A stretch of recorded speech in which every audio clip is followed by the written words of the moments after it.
السلام علیکم ورحمۃ اللہ وبرکاتہ۔ آئیے دوستو، آج میں حضرت نوح علیہ السلام کے قصے کے بارے میں کچھ مختصر سا سنا دیتا ہوں۔ ہو سکتا ہے کہ آپ کے علم میں بھی اضافہ ہو جائے اور ہمارے علم میں بھی کچھ اضافہ ہو جائے۔ آئیے شروع کرتے ہیں۔ کیا آپ کو معلوم ہے کہ حضرت نوح علیہ السلام لوگوں میں کتنی تبلیغ کی، دین کی دعوت کتنی دی؟ کیا آپ کو معلوم ہے ان کی قوم جب حضرت نوح علیہ السلام اپنی قوم کو جب دین کی دعوت دیے تو کتنے لوگ ایمان لائے؟ انہی سب چند چیزوں کے بارے میں آپ سے بات کریں گے۔ حضرت نوح علیہ السلام جب دنیا میں تشریف لائے اس وقت لوگوں کے اندر شرک کی بیماریاں پیدا ہو چکی تھیں۔ لوگ اللہ کے ساتھ شریک کرنا چالو کر دیے تھے، بتوں کی عبادت کرنے لگے تھے۔ حضرت نوح علیہ السلام کو اللہ تبارک و تعالیٰ نے دین کی دعوت دینے کے لیے وحی نازل کی۔ حضرت نوح علیہ السلام جب لوگوں کے اندر دین کی دعوت دینے لگے تو لوگ ان کی بات نہیں مانا کرتے تھے۔ نوح علیہ السلام نے بہت ساری محنتیں کی، دن رات اکٹھے کر دیے تھے دین کی دعوت دینے میں، مگر ان کی قوم ایک بھی نہ سنی۔ جب نوح علیہ السلام دعوت دینے کے لیے جاتے تھے تو لوگ ان کی باتوں کو سن کر کانوں میں انگلیاں ڈال لیا کرتے تھے۔ تو نوح علیہ السلام نے کہا، اے میری قوم، میں اس دعوت کے بدلے میں تم سے کچھ لے نہیں رہا، میں تو تمہاری بھلائی چاہتا ہوں۔ میں یہ صرف بتانا چاہتا ہوں کہ اللہ کے سوا کوئی عبادت کے لائق نہیں ہے، صرف وہی ہے جس کی عبادت کی جائے۔ یہ بتوں کی پوجا ٹھیک نہیں ہے، مگر ان کی قوم ایک بھی نہ سنی۔ کہنے لگی کہ تم اپنے ساتھیوں کو، ان دو کوری کے لوگوں کو اپنے ساتھ سے ہٹاؤ، اپنے مجلس سے نکال دو، تو میں تمہاری بات مانیں گے۔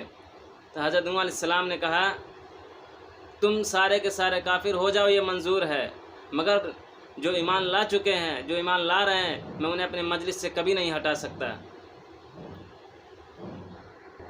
کیا میں انہیں صرف اس وجہ سے نکال دوں کہ وہ غریب اور مسکین ہیں؟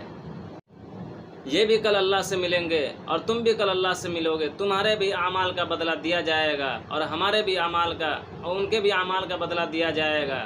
اگر میں انہیں اپنی مجلس سے نکال دوں تو بتاؤ کہ مجھے اللہ کے عذاب سے کون بچائے گا؟ کیا تم بچاؤ گے؟ اگر تم اس کی ذمہ داری لیتے ہو تو بتاؤ، میں اللہ سے پوچھوں گا۔ اللہ نے اگر کہہ دیا کہ ہاں یہ بچا سکتے ہیں تو ٹھیک ہے، نہیں تو بتاؤ مجھے کون بچا سکتا ہے اللہ کے عذاب سے؟ اور تم یہ کہتے ہو کہ میں تمہاری طرح کا ایک انسان ہوں، تو میں نے کب کہا کہ میں تمہاری طرح کا ایک انسان نہیں ہوں؟ میں نے کب دعویٰ کیا کہ میرے پاس اللہ کا خزانہ ہے؟ میں نے کب دعویٰ کیا کہ میں اللہ کا فرشتہ ہوں؟ میں نے کب دعویٰ کیا کہ میں غیب کی خبر جانتا ہوں؟ اور جن لوگوں کو تم ذلیل سمجھ رہے ہو، یہ تو تمہاری سمجھ ہے۔ میں ان کے بارے میں بھی دعویٰ نہیں کرتا کہ اللہ انہیں جنت میں داخل نہیں کرے گا۔ میں تمہارے رائے سے متفق نہیں ہوں۔ حضرت نوح علیہ السلام لوگوں کے اندر 950 برس تبلیغ کیے۔ یہ پہلے ایسے نبی ہیں جنہوں نے اپنی قوم میں 950 برس دین کی دعوت دی، اور ایمان کتنے لوگ لے کر آئے؟ 40 یا 50 لوگ، یا زیادہ 80 لوگ ایمان لے کر آئے۔ یہ پہلے ایسے نبی ہیں حضرت نوح علیہ السلام جنہوں نے سب سے زیادہ نبیوں میں سب سے زیادہ دین کی دعوت دی، شرک کو ختم کرنے کی دعوت دی، برائی کو ختم کرنے کی دعوت دی۔ دنوں میں بھی لوگوں کے پاس جایا کرتے تھے، رات میں بھی جایا کرتے تھے، مگر ان کی قوم اتنی مٹسون ہو گئی تھی کہ لاسٹ میں کہنے لگی، اے نوح، میرا اور تیرا جھگڑا بہت لمبا ہو چکا ہے، اسے کیوں نہ ختم کر دیا جائے؟ تو حضرت نوح علیہ السلام نے کہا، وہ کیسے؟ ان کی قوم یہ کہنے لگی کہ جس عذاب کا تم وعدہ کرتے ہو لے آؤ، اگر تم سچے ہو، اگر نہیں لائے تو معاذ اللہ تم جھوٹے ہو۔ تو حضرت نوح علیہ السلام نے کہا، ان قریب وہ عذاب بھی آ جائے گا، اگر عذاب آیا تو تم اللہ کو ہرا نہیں سکو گے۔ دیکھو میں تمہاری خیر خواہی چاہ رہا ہوں، اگر تم ہی نہیں چاہ رہے ہو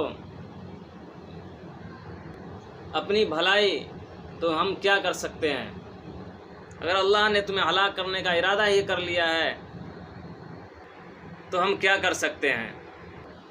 اس کے بعد نوح علیہ السلام پر وحی نازل ہوئی۔ اللہ نے کہا اے نوح کشتی بناؤ، تو نوح علیہ السلام نے کہا اے اللہ مجھے کشتی بنانی نہیں آتی، تو اللہ نے کہا کہ ہم تجھے سکھائیں گے، بتائیں گے کون سی چیز کہاں پہ لگے گی، کیسا طوفان آنے والا ہے، کیسا پانی آنے والا ہے، ہم تجھے بتائیں گے۔ تو نوح علیہ السلام نے کشتی بنانی چالو کر دی۔ جب ان کے قوم کے سردار لوگوں نے دیکھا تو ان کا مذاق اڑانے لگے، تو نوح علیہ السلام کو کہنے لگے کہ اے نوح یہ کشتی کہاں چلے گی، ریت پر چلے گی یا پہاڑ پر، پانی تو دور دور تک نظر نہیں آتا۔ تو نوح علیہ السلام نے کہا کہ عنقریب تم ہمارا مذاق اڑا رہے ہو، عنقریب ہم بھی تمہارا مذاق اڑائیں گے۔